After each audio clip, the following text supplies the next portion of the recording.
Okay, so I know I just made a video last night about reviewing movies and stuff, and I just got it uploaded today, or sometime last night. Don't know, don't really care at the moment. This video is because of the fact that I did a DNA test through Ancestry.com, and I found out I have Sweden blood in me. Swedish and Danish blood, among other things. I'm Irish or Scottish, English. I got 8% German in me. I'm 100% proud of it. But finding out that I had some Sweden and Denmark in me, fascinated me. I've never done any research on that kind of ancestry because I didn't know I had any of them. I'm fascinated by all other cultures. It's very fascinating to learn about other cultures. Now, in the past, I did one through MyHeritage.com, which gave me a completely different reading on my ancestry. For the longest time, I thought I was part Asian, part Scottish and Irish, English. I have the Irish, Scottish, and English, but I have absolutely no Asian in me. Although I'm still very fascinated by the culture. I'm still researching that culture. I have no culture, none of that in me. So, now I'm learning about my Swedish culture. And some of the YouTube videos that I've watched, beautiful. They show beautiful landscaping. Places I would love to live, like in wooded areas. You can actually apparently see the northern lights up there, and it's been a huge thing for me my whole life. I've always wanted to be able to live somewhere where not only could I see the northern lights, but most importantly, I could look up at the sky at night and see the beautiful stars, and be surrounded and living in the wooded area. I've always loved that. I've always loved nature. I don't like living in towns, in big towns, and with very little nature. The town I'm living in right now, it's not a huge, humongous town, but it's still not as surrounded by nature as I would love it to be. So yeah, a whole different thing. But I'm learning so much about Sweden that it's not even funny. Like, they disagree with our gun laws, which, quite frankly, y'all might hate me for this, but I kind of disagree with them too. You can go, like here in America, we could go into a Walmart and buy a gun as long as we have an ID and we're 18. And we don't have a felony. I personally am not a big gun fan. They're too loud, they hurt my ears, and quite frankly, I would prefer a bow and arrow, even if I went hunting, or a crossbow, even if I were to go hunting. And I don't do a whole lot of hunting, I really don't. Well, where I live, I don't really have to do a lot of hunting. I don't have to do any hunting. Although, I do love to go fishing, and I kind of miss doing that. Got to get my fishing license next spring, but the thing of it is they disagree with our gun laws, which I completely disagree with as well. One of the things I do not agree with them on is the abortion laws. I have my own personal reasons for being anti-abortion. With that being said, I don't think we can legally, or should even attempt to legally take the right away. I think it should be case by case. Even with me being anti-abortion for my own reasons, I think we shouldn't really judge anybody for doing that. And I'm not sure about here in the state I'm living in what their laws are on abortion. But there are specific reasons why a woman should be allowed to have abortions. I'm not just saying all women should just say, okay, well, I got knocked up and I don't want the baby, I'm gonna go kill it. No, I'm talking about, like, if they and I can't actually say the actual word because I will be demonetized, and YouTube has really started cracking down on that apparently. But the R word, if they were impregnated because of that, I could understand, not wanting to go full term with the child, being victimized, being a victim, but ultimately, in my opinion, here in the U.S. we have so many options. Instead of going out and killing a life that didn't ask to be created in the first place, whether it's because of the R word or because you just don't know how to keep your legs closed, ladies, or use protection, for that matter. There's other options, like giving the child up at birth. You can leave the child at the hospital. You can say you don't want your baby, and they'll find a parent, or they'll find a couple that do want to adopt the baby, that can give them the life that you hope that you can give a child someday. There's, you can currently, I believe, in most, if not all states now in the U.S., you can leave your child on the doorstep of the fire department, police department, hospital, church, I believe, and they will place them in a home for children that weren't wanted by their parents. There are so many options here in America. I was raised anti-abortion, and I've stuck with that for my own personal reasons. Quite frankly, if my mother and my grandmother, may she rest in peace, had not been anti-abortion, I wouldn't be around.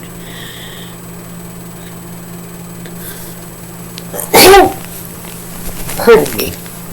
I wouldn't be around. That's one of the things that my mother always threw back in my face. My mother and I did not have a very good relationship. And I just recently found out that she's got Alzheimer's really bad, which doesn't really surprise me because it runs in my family. And my grams that I loved very much and I miss very much, ended up having severe Alzheimer's as well. So it doesn't surprise me that my mother has Alzheimer's really bad. But I just recently found out a couple of days ago about that. But she used to throw it up in my face that if my grams had not been against abortions and had not raised her the way she had been raised to be anti-abortion, I wouldn't be alive. Because the doctors literally told her to abort me because I guess while she was pregnant with me, it was a high-risk thing, and that it put my life and hers in danger. Thankfully, she didn't go through with the abortion.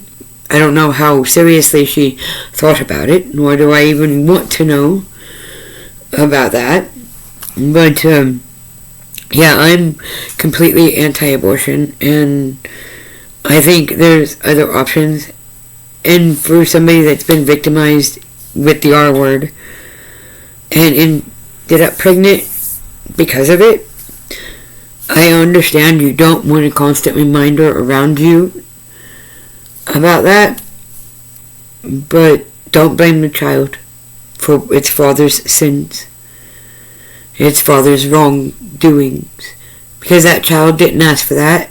That child did not tell its father to do what he did to you. And as far as you ladies out there that don't use protection and don't care about how many partners you actually have, or you get knocked up by the partner and the partner abandons you as soon as he finds out you're knocked up, there's other options. You don't have to go killing an innocent life because of something like that. Do your research, mates. I've been born and raised here in the U.S. my whole life, and there's things about the U.S. I've never liked. The gun law, how loose it is. the abortion laws. I don't do politics because, let's face it, there's no politician worth a crap in the U.S. I don't know about anywhere else in the world, but I know here in the U.S. ain't none of them worth a crud, in my opinion anyway. The jobs, how stressful they are. There's a lot of things here in the U.S. I don't even approve of, and I've been here in the U.S. my whole life.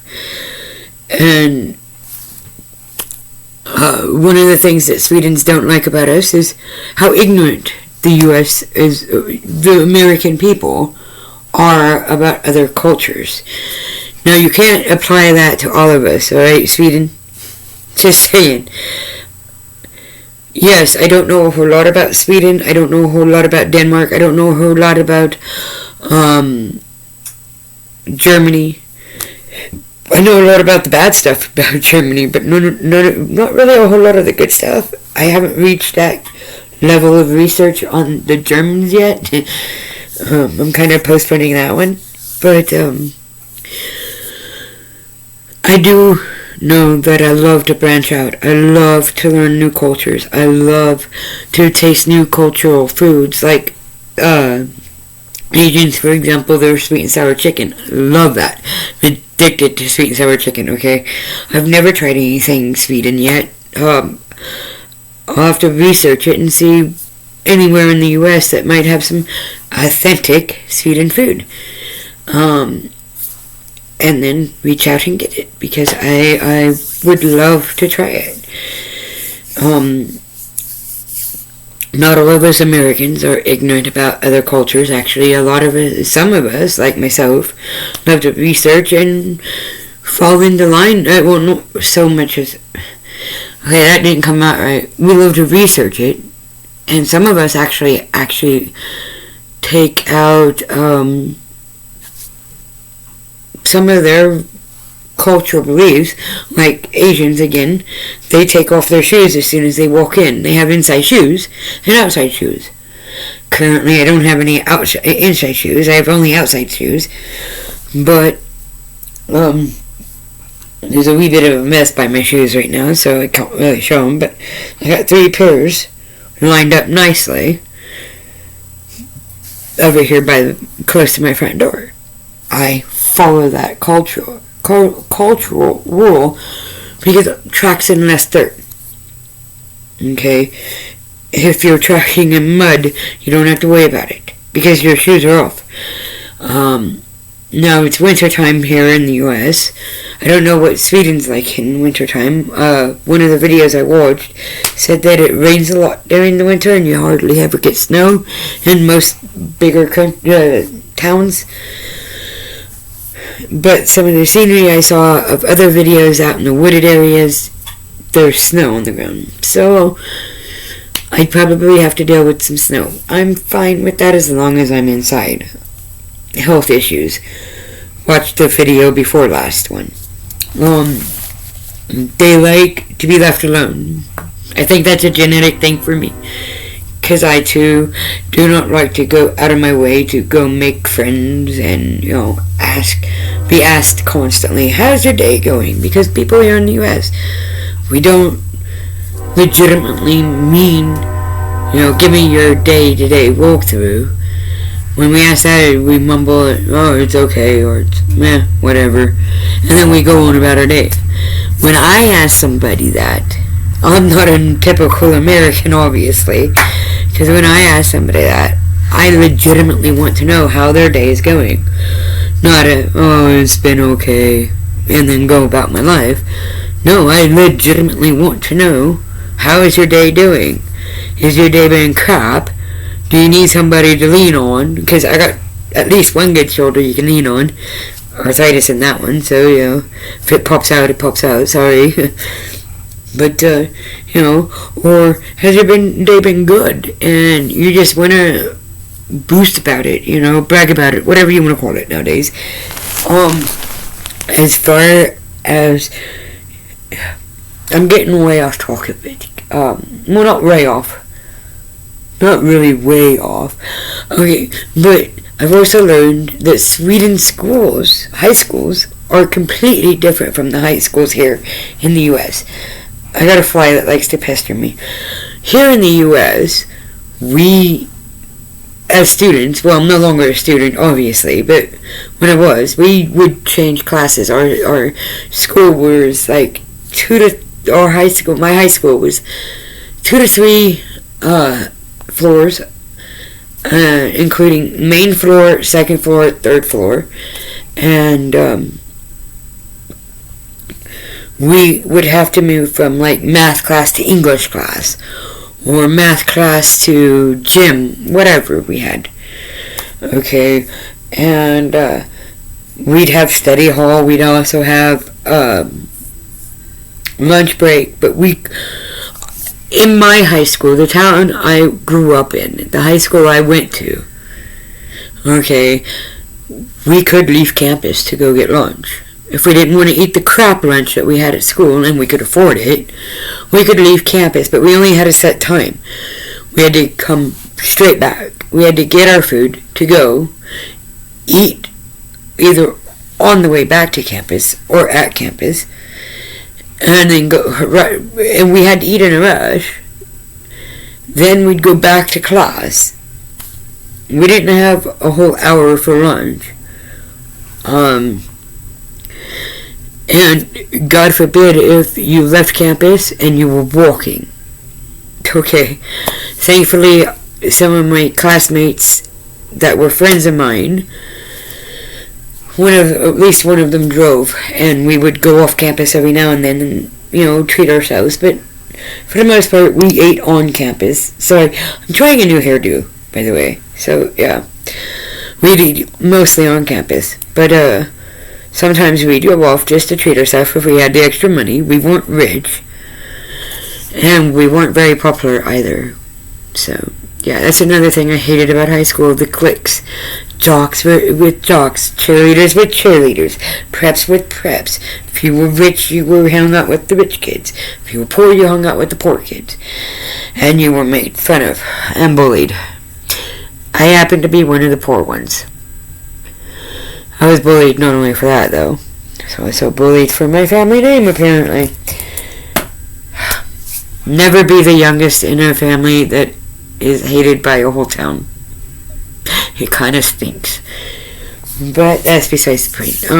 In Sweden, though, apparently it's not the children that get up, or the teenagers or whatever, young adults, whatever you want to call yourselves, that get up and move from classroom to classroom. It's the teachers that do, which I think is a wonderful idea. Because you keep the kids together, they get used to each other, they become friends, they develop a bond. Whereas here in the U.S., like I said prior to this, in the video I'm in the middle of watching, actually said, you get cliques here. You don't have groups of just friends based off, the class you're in and what you're studying and all that. No, you get cliques based off of rather you're a jock, you're a cheerleader, you're a poor kid, you come from the wrong side of the tracks, the right side of the tracks, whatever. Or what clothes you're wearing determines your friendship as well, apparently, in the U.S. How cool your family actually is, how rich your family is, what your mom and dad do. Do you even have a dad in your life? Because if you don't, you're targeted for that. I should know. I've never had my dad in my life, and I was targeted for that. Okay, probably one of the reasons why I have severe PTSD. Sweden, on the other hand, they do it the right way. The teachers get up and move from classroom to classroom while the kids stay in one class. Different teachers, different subjects, but they're in the same setting. They don't have to change out classrooms and rush through a crowded hallway with hundreds of other kids trying to rush with only like 3 or 4 minutes to get from one end of the hallway to the next with like hundreds of other kids packed in like sardines. I like that about Sweden. So like the fact that they are loners, which I say stems genetically for me because I'm an outgoing person if I know you, But if I'm just now meeting you, I don't say anything. You have to start the conversation. Quite literally. Oddly enough, there's only been one person in my life, one, that didn't start the conversation at first. That's my fiance. I started a conversation with him, and only because I saw he needed help. I might not like to be disturbed a whole lot, but when I see somebody in need of help, I do try to help as best I can. I might not always be able to, though. I don't like living here in America under these conditions. And another thing is health. Health-wise, our health care is nothing like the Swedish health care. Here in America, if you're poor, you're on Medicaid. I'm on Medicaid because I'm not rich, far from it. But if you're rich, you can afford your own health insurance, premiums, and all that good jazz. In Sweden, it's a given that every citizen is treated like they're the same. It's not based on status. It's not based on money and income or the way you look. It's based on the fact that you need help. You're in need of medical help because you have a medical condition. Like me, for example. I was born with a heart murmur. I have anemia. I have neuropathy. I have, learning disabilities. I have a messed up thyroid gland. I have arthritis throughout my whole body. My whole body is jacked, messed up, and in America, it's harder for me to get anything accomplished because of it. I'm told I should try to go for SSI or SSDI, and it's not something I want to do, because then I'm admitting to myself and to the rest of the world, I'm an invalid. I don't know how to do anything for myself. In my eyes, that's how I would feel. I'm able to work. I'm willing to work. Problem is finding the job. Here in America, there's not a whole lot of places, in the town I'm living in especially, that are looking for people like me. I have limited knowledge on a lot of things. I'm not a mechanic. I don't drive, so I can't become a truck driver or delivery person. I never finished high school. I dropped out. Very few people actually know that. So, there's that. A lot of people require you to have GEDs. I'm still working towards getting mine. Now that I've settled in this town, I'm trying to figure out where to go to get my GED. So, yeah. While balancing everyday life and trying to find a job as well. So, yeah, it's a whole catch-22 thing. In Sweden, though, they treat everybody as equals medically. If you go in and you're poor like me, and you go in right behind a rich dude, or rich lady, whichever, and somebody with wealth, and they clearly have wealth, and you have the same injury, they're not going to say, well, this man is wealthier, so they can pay on their own, so they're going to get top priority while you wait. No, they're going to say, okay, you're both injured the same way, you both need to be seen immediately. And I like that. I like that idea. In fact, I'm going to be seeing my fiance Friday, and I'm going to be talking to him. We've discussed if we can ever move out of the U.S., where would we want to go. We're both Irish and Scottish, so naturally that was a given selection. But with me learning more about the Sweden side of my ancestry, I think I would at least want to visit Sweden. I want to learn more. I want to discover more. And yeah, learning things online is a good way of learning it. But the best way of learning things is through actually experiencing them. tasting their actual food, cooking their actual food, which I would love to learn how to do because I love to cook. Walking down the streets of Sweden, discovering how their weather is compared to what weather I'm used to here. Well, what I grew up with anyway, here in the U.S. And the way they interact with each other and things like that. You can really only get true knowledge of that by experiencing it. And that's what I want. I want to go experience things like that. Eventually, I do want to also visit Japan and China and all of Asia as well. Even though I'm not Asian, I would also love to learn that stuff, because learning more about other cultures has always been one of my biggest fascinations, my biggest inspirations to keep reaching out and researching everything. I've researched England even before I did my DNA testing, and even before I found out how much English I actually have in me. All of it. I've researched some German.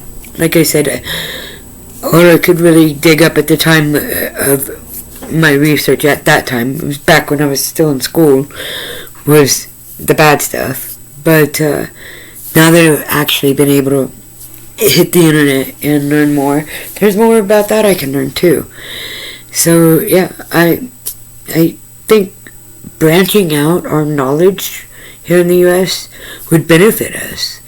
Another thing I just discovered about in Sweden that they do completely different than here in the U.S. is recycling. Here in the U.S., certain places consider recycling a major thing. You need to recycle, or you're going to be an outcast, you're going to be downcasted, whatever. But most of the U.S. don't recycle.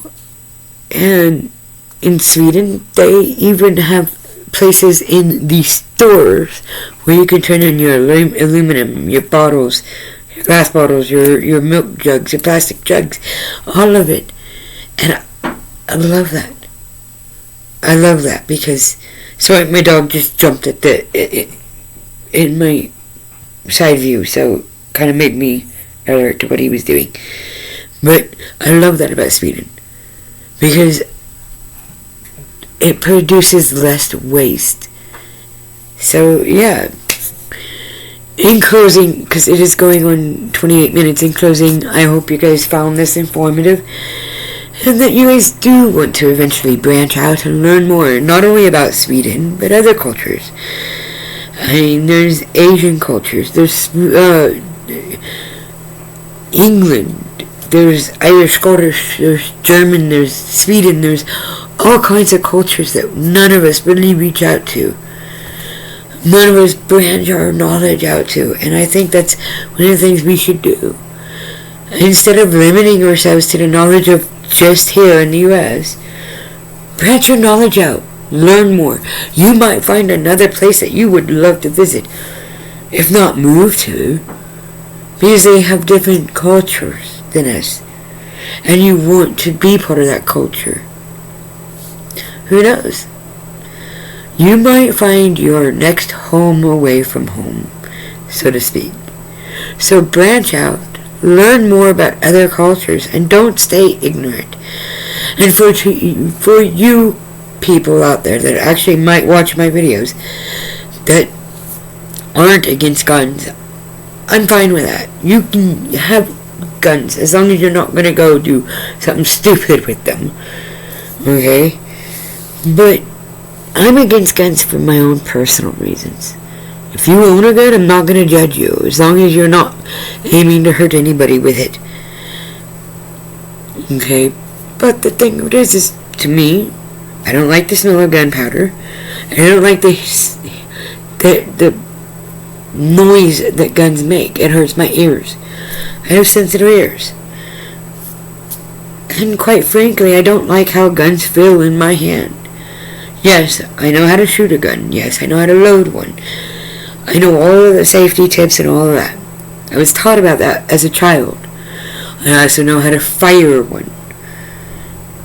but I still do not like guns. But that's just my personal opinion. I'm not going to judge anybody else that likes guns just because they like guns. Okay. And for you that watch my videos and like the peaceful, quiet life, there's other countries that have better lives than we do here. You who watch me that might be into politicians, don't judge me because I hate politics. Okay, I'm not left-wing, I'm not right-wing, I'm not Republican, Democrat, or any of that, because I don't do politics. As far as I am concerned, there ain't been a good politician my whole life. Alright, and I was born in the 80s. Okay, so, yeah. I don't care if you're a politician, I don't care if you like politics. That's up to you guys. I'm just saying, for me, I don't talk politics. I don't deal with politics. I don't even vote. My choice, though. Just saying.